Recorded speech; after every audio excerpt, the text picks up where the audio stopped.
Hello, charms. So, ready for the maths magic today? This is Jyoti, and welcome on my YouTube channel Solvotra. Today, we are going to solve questions 6 and 7 of exercise 1.3. So, let's get started.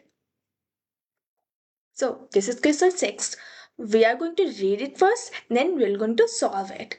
Look at several examples of rational numbers in the form p by q does not equal to 0, where p and q are integers with no common factors other than 1 and having terminating decimal representations. Can you guess what property q must satisfy? So इसका इतना बड़ा आज question है, डरने की बात नहीं है। ये सिंपल सा कह रहा है कि कोई आप कुछ सेवरल से एग्जांपल्स आप दीजिए जो p बाई क्यू के फॉर्म में हो और जो नंबर्स हों p बाई क्यू के फॉर्म में वो इंटीजर्स ही होने चाहिए। इट मीन्स यहाँ पे रैशनल नंबर्स की बात कर रहा है, वो रैशनल नंबर्स टर्मिनेटिंग डेसिमल्स पे होना चाहिए। और सबसे मेन पॉइंट है कि टर्मिनेटिंग डेसिमल होता क्या है, अगर कोई भी नंबर उसको डिवीजन करने पे उसका रिमाइंडर 0 आता है, इट मीन्स वो नंबर टर्मिनेटिंग डेसिमल है। ठीक है, सो वो p बाई क्यू का फॉर्म टर्मिनेटिंग डेसिमल एक्सप्रेशन है। सो कैसे हम फाइंड आउट करेंगे, हमें खुद से ही नंबर्स लेने हैं। जैसे कि हमने ले लिया 2/5, ठीक है। सो ये p बाई क्यू के फॉर्म में है, टर्मिनेटिंग डेसिमल है या नहीं है देखते हैं। कैसे करेंगे, हम 5 का डिवीजन करेंगे, यहाँ पे 2 और यहाँ पे क्या लगेगा 0 पॉइंट लग के यहाँ पे 20 कर देंगे, 5 4 जा 20, तो ये आ गया 20 एंड देन ये रिमाइंडर क्या हो गया 0। सो ये आंसर क्या हुआ है, टर्मिनेटिंग डेसिमल एक्सप्रेशन। क्यों, क्योंकि रिमाइंडर हमारा 0 आया है। तो ऐसे ही हम एक और नंबर ले लेते हैं, जैसे कि हमने ले लिया 7/2, ठीक है।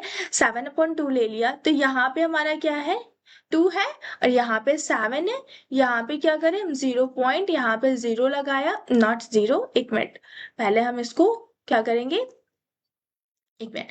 सो 2 3 जा 6 होगा, ठीक है। सो यहाँ पे क्या आया 1, माइनस करने पे यहाँ पॉइंट लगा, यहाँ 0 हुआ, यहाँ 5 टाइम्स में जाएगा, यहाँ पे 10 आया और ये फिर रिमाइंडर आ गया 0।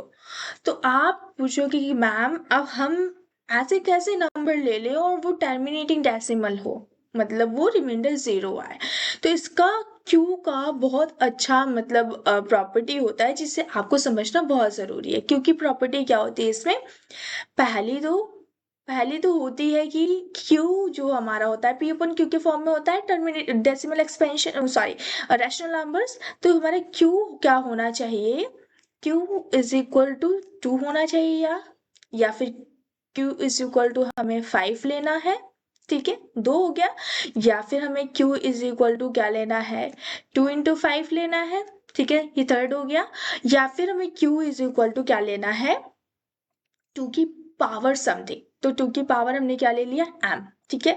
या फिर हमें q इज इक्वल टू लेना है, अब यहाँ पे है तो देखिए यहाँ पे समझाने के लिए ले रहे हैं, ठीक है। सो q इज इक्वल टू लेना है हमें 5 की पावर n, ठीक। या फिर हमें q इज इक्वल टू लेना है 2 की पावर m एंड 5 की पावर n। ये सबसे बड़ा फॉर्मूला है, ठीक है, यही फॉर्मूला है। q इज इक्वल टू 2 की पावर m एंड 5 की पावर n, यही हमारा क्या है फॉर्मूला है। तो हमें क्या करना है, q इज इक्वल टू हमें लेना है इसी में से कोई भी नंबर्स। जैसे कि अगर हमने ले लिया 4, हमने सपोज दैट 4 ले लिया, ठीक है। तो 4 का मतलब क्या होता है 2 की पावर 2। अगर हमने 8 ले लिया तो इसका क्या मतलब हुआ 2 की पावर 3। अगर हमने क्या ले लिया 25 ले लिया तो इसका मतलब हुआ 5 की पावर 2। एक मिनट, ये हमने 25 ले लिया है तो इसका मतलब हुआ 5 की पावर 2। तो ऐसे करके लेंगे तो हमें क्या पता चलेगा कि वो जो हमारा मतलब अगर नंबर है p बाई क्यू के फॉर्म में, जो हमारा रैशनल नंबर है वो टर्मिनेटिंग डेसिमल एक्सपेंशन में आएगा। इट मीन्स उसका रिमाइंडर क्या आएगा 0 आएगा, अगर आप इन्हीं नंबर्स को लेके चलते हैं तो। समझ में आया आपको? So let's move to the next question which is write 3 numbers whose decimal expansions are non-terminating, non-recurring। Non terminating and non recurring का मतलब है ये इरेशनल नंबर की बात कर रहा है, ठीक है।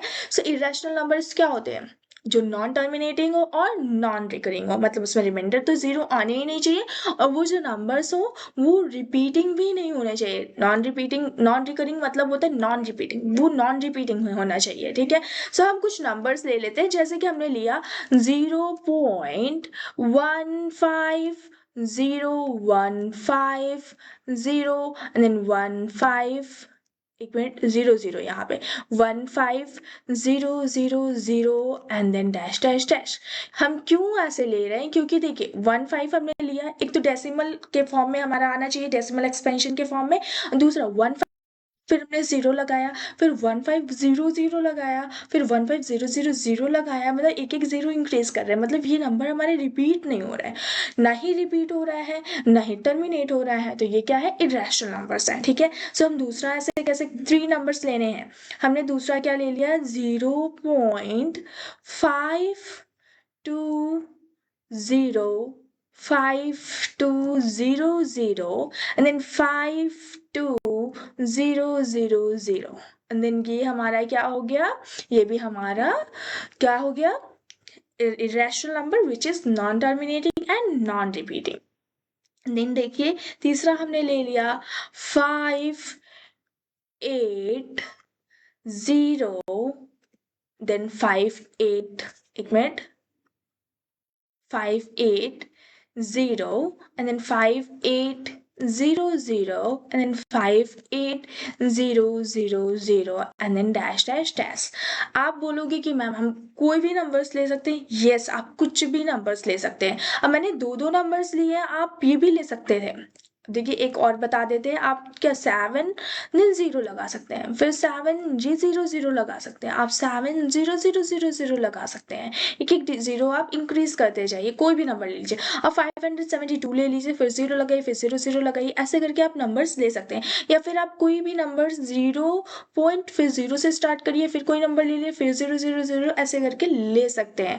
तो ये non terminating and non repeating होगा, जो कि इरेशनल नंबर्स है, ठीक है। तो आपको केवल 3 नंबर से फाइंड आउट करने, 1 2 एंड 3। आप कुछ और भी ले लीजिए, आप बुक के एग्जाम्पल्स के चक्कर में मत पड़िएगा कि बुक्स में तो यही नंबर लिया हुआ है तो मुझे यही लेने, नहीं, उसमें कोई बाउंडेशन नहीं है, आप कोई भी नंबर्स ले सकते हैं। मैंने कुछ और लिया है, आपने कुछ, बुक में कुछ और है, आप कुछ और ले सकते हैं, बट याद रखिएगा कि नॉन टर्मिनेटिंग हो और नॉन रिपीटिंग हो, it means okay. So we have already completed the question 6 and 7 of exercise 1.3. So we'll meet in the next video. Till then, see you, take care and bye.